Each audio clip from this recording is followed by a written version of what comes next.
My name is Kathy Headley Miner, and I am the founder and CEO of Mothers Without Borders.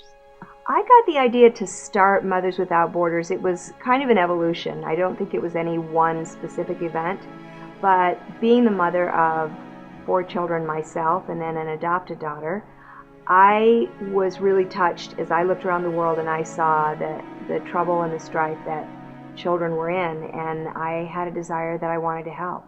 I'm not sure if I chose Africa or if Africa chose me. We're a small organization, and so we wanted to really focus our energies where we could have the greatest impact.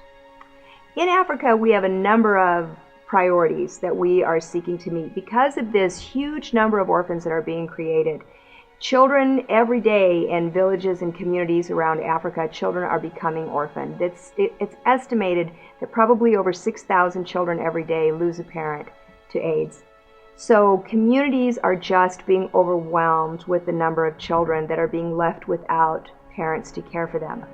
So our desire was to work to strengthen communities and their ability to respond to this terrible crisis that they're facing.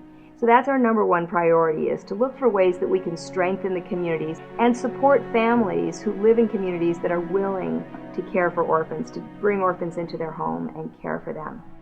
And that comes from our mission statement, which is to nurture and care for orphaned and vulnerable children as if they were our own.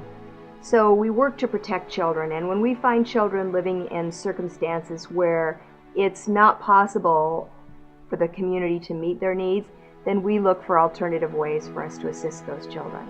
We need help.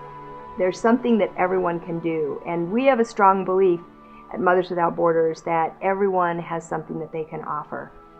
One of the really sad things that's happening in Africa is children are losing their childhood. These children don't have an opportunity to be children. Life is very difficult. They don't get an opportunity for something as simple as just playing. A lot of time is spent playing with the children. We try to provide a lot of opportunity to play with the children, read stories to them. We teach things like literacy and gardening and sewing and different job skills, help them discover what their talents and gifts and interests are, and then find ways that we can encourage people in their communities to help them develop those talents. We have a school. They can work in the school and help with different teaching opportunities. And it's always a mutual exchange, always. The people who come away say, I learned more from the people in Zambia than I had to offer. And the people in Zambia or in the countries where we're working, they always say, oh, we had such a meaningful experience with the volunteers, much more than we could offer. If I could pass on one bit of information or one secret, if it were, to people who are considering this kind of experience, it is, come. It will change your life.